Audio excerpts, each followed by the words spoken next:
This video is sponsored by Vessi. What is up, YouTube? My name is Buddy Blues, and welcome to the yearly AMA. It's gonna be more frequent. I wanted to do a live stream for this, but I don't know how to do that yet. So this is what we get. A couple of weeks ago, I asked you to submit your questions and that I would answer them honestly and freely. And here they are. I'm gonna start with the YouTube questions first, then we're gonna do a couple from Instagram, and then we're gonna call it a night. You know what I mean? Guitar Man asks, what are your favorite guitars to play in your collection at the moment, and which guitars in your collection produce your favorite tones at the moment? It's gonna be simple.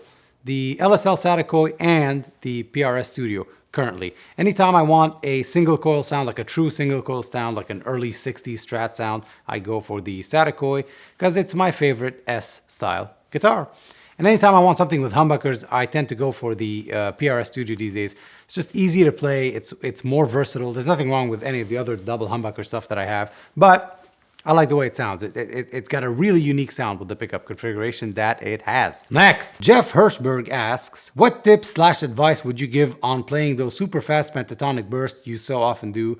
Perhaps a tabbed lick or exercise.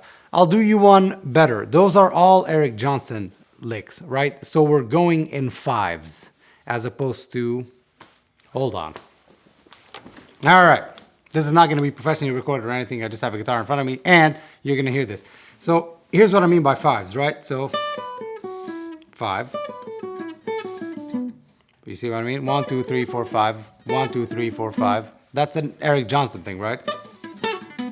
And that's your pentatonic descending lick. It would be easy if you listen to a lot of Dave Grissom, if you listen a lot to Eric Johnson, they do that quite a bit. Joe Bonamassa, they do that quite a bit.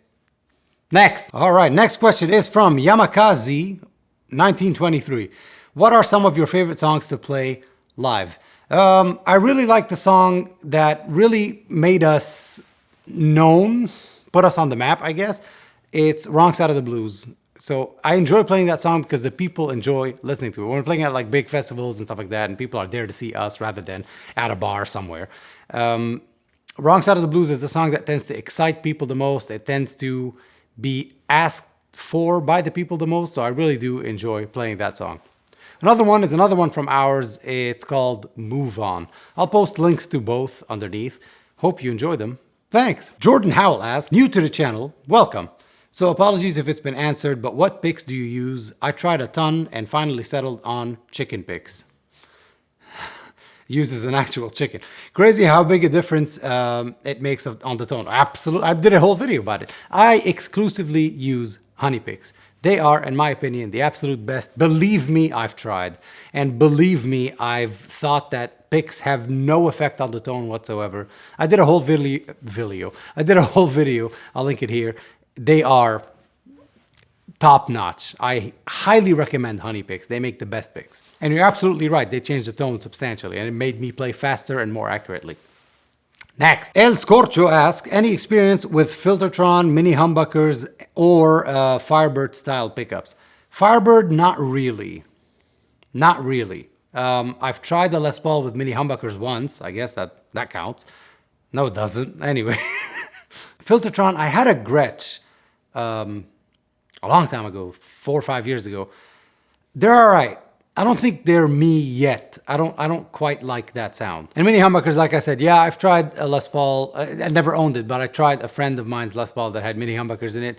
I like it. They're all right. I guess I prefer the narrow fields that are on the PRS, but I didn't play the mini humbuckers enough to say that. Mark asks, will you try out the Kernam Ridge pedal? I don't know. That's that new fancy schmancy one with that you can make it sound like a King of Tone or a Clown or a Tube Screamer or a Blues Breaker, whatever you want. I don't know. To be honest with you, if I get sent one, maybe, but I wouldn't buy one. I'm not saying you shouldn't buy one. I'm saying I wouldn't buy one. L asks, that's LT. That's my friend Latour's. Are we going to get new music before your 20-year anniversary? I'm not going to answer that. Yes, we are going to get a second album. It's going to be soon. I'm working hard on the YouTube channel for now. And then a second album will come. I promise. I'm going to butcher the heck out of this name. Lucas Wojciechowski, I'm so sorry, asks 2 questions. Who is the one and only YouTuber you would go with to a desert island, and why is it Sasha? It is Sasha. It would be Sasha Advantage, 100%. Because I feel like we would have a blast, even though we'd be starving, sunburnt, dehydrated, and dying, we would still be laughing our butts off. His second question is, can you advise Anthony from Texas Blues Alley to make a new board so you can roast it again? I will let him know. NTPL Worship Sound asks, favorite piece of gear you got for free to keep? This PRS right here, because that was a gift from my wife. I didn't pay for it, so I guess that's a gift. That, I get to keep it for free. Madison asks, what is the worst feeling in the world? All right, this one's easy. Wet socks. Why is that? Why, you ask? Well, because I wear Vessis. Vessi is a company that makes comfortable 100% waterproof shoes. Not water resistant, not none of that. Waterproof. They disguise them as sneakers that my wife and I have been buying for a very long time, long before they even reached out for this sponsorship. So when they did, I was kind of stoked to have them as a sponsor. I've been wearing this pair of Vessi weekend sneakers as my everyday shoe for almost a year now because of how comfortable, lightweight, and despite them being covered in mud, hurricane water multiple times, all I do is I just throw them in the washing machine and they just come out as new, and they still look as new. And they have still maintained their waterproofness. In fact, to show you how waterproof they are, I'm gonna take a $200 pedal, put it in a shoe, and well, just watch.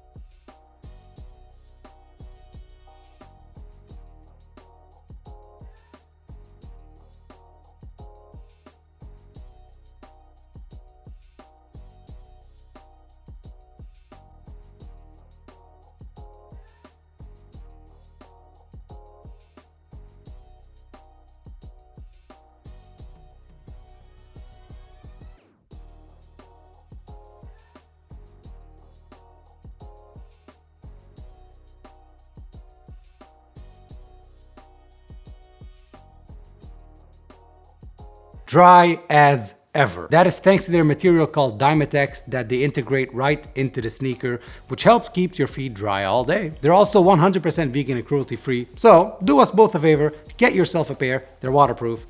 Literally waterproof, you just saw it. Use the link in the description below, and don't forget to use the code BuddyBlues for 15 bucks off your purchase on each pair. Are you kidding me? Again, that's code BuddyBlues for 15 bucks off of each pair. Link is in the description. All right, Mark Lavarnway asks, humbucker or single coil every day. Bud Ehau, hey, that's my name. I can't pronounce your last name. He says, is the PRS DRX20 loud enough to gig? Plenty loud. Oh God, yeah. Yes. I mean, I gig with a 22 watt amp all the time. The Supersonic 22, this one. That's 22 watts, and this one's 20 watts, and it's a plexi, and yeah, oh yeah. Okay, let us move to Instagram, where everything always gets weirder. Okay, Gianfranco724 asks, if you're doing a gig with R&B, funk, and grunge, what amp and 10 pedals are you using? What a demanding question. I want to build this man a pedalboard. Gianfranco, I don't know where you're playing R&B, funk, and grunge, but call me. Call me if you ever need a session guitar player or someone to sit in. Call me. I'm in. What amp are you using? I don't know. I don't have an amp for all of that. I mean, let's just say R&B and funk. I'm gonna leave the grunge out for a bit. R&B and funk, I definitely want something clean with a high headroom. I'd probably go with the JTM 45-100 or my Fender Supersonic 22 probably. 10 pedals that you're using, a compressor certainly, a light overdrive, and other things. Chorus perhaps, a univibe maybe. It depends on the song. Thank you, Gianfranco, for your extremely demanding question. HMSO Cliche asks, would you ever want to pursue music full-time, or do you enjoy having a separate career as well? This person knows exactly what I do for a living, which I've kept secret from you, and I will forever. And you know darn well that I can't just leave. But eventually, I'd like to. Eventually, I'd like to do perhaps music only and YouTube. Music and YouTube. I'm really digging YouTube these days. It's been a lot of fun, and it's very rewarding. So yeah, maybe I'll become a famous YouTuber one day and quit everything. Living Like Larry 2021 asks, favorite amp and most memorable gig? Oof. Favorite amp. It really depends. I know it sounds cliche, but it really depends on the gig. Which amp do I use the most? The Fender Supersonic 22. Which amp do I love the most? I think it's the Cherrytone, the Dumble Clone, the Overtone Special. But I can't use that at a small bar gig. It's very loud, and even with an attenuator, then we're adding cables, blah blah blah. So there you go. Oh wait, he asked another question. Most memorable gig? I think when we opened for John Mayall and the Blues Breakers in Mount Dora. It's somewhere on YouTube if you Google it. That was a fun gig. That was a huge gig. That was a huge crowd. They were receptive. They loved it. We opened for John Mayall, like I said. That was a fun gig. I also opened for Rick Derringer once, and he let me play his Klon. Nice guy. He had to play my amp, by the way, because his broke. Fun fact. Jeff Ayashe, I don't know how to pronounce that, asks, what is love? Baby, don't hurt me. He also asked, how much wood could a woodchuck chuck if a woodchuck could buy pedals? 17. Lucas Bergs asked, non-guitar related, what is your absolute favorite watch if price was out of the question? The Breitling Navitimer. I know that's not, oh my God, exciting. It's 8-9 grand. I still talk like that's nothing. It's 8-9 grand. I'm not gonna mention an Audemars Piguet at $25,000. It's ridiculous. But I think, yeah, because it was a feat of engineering when it first came out for pilots and for people in the Navy and sailors and all of that. So it really is a computer on your wrist.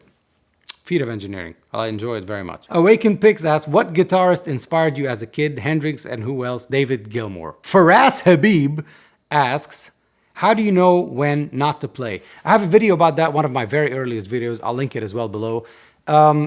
It's like a conversation. A solo is like a blues solo, at least, or any solo really, is like a conversation. If I were to bombard you right now nonstop and start talking like this, and then every 5 seconds I don't even take a break, I don't even breathe, I'm just asking you questions. How are you doing? What do you do for a living? It's overwhelming, right? But how are you? What do you do for a living? I don't care. So if we're having a conversation like that, it makes more sense. So that's one. Varen Wayan asked, which classic blues song should all guitarists know how to play? Brilliant question. The Stumble by Freddie King. Because not only, it's not your usual 1-4-5, 1-4-5 shuffle, all right, we're playing it. It's a shuffle that starts on the 4, for example. So if you're playing an E, it starts on A. It starts on the 4, then goes to the 1, blah, blah, blah. And then there's a really, really interesting turnaround that you can use in different blues. It has a 1-6-2-5-1. We're not going to get into the semantics of this, if you know what I mean. However, that's the one that you should learn. It will teach you so much. It will get you away from the 1-4-5, 1-4-5, E, A, B, E, A, B, whatever it is. Brilliant song. And that is it for the questions today, because the other ones are extremely weird. Some guy asked me, how much do I make a year? I'd like to keep that to myself. Thank you so much for joining me on this yearly AMA. It's not going to be yearly, but the last time I did one was about a year ago.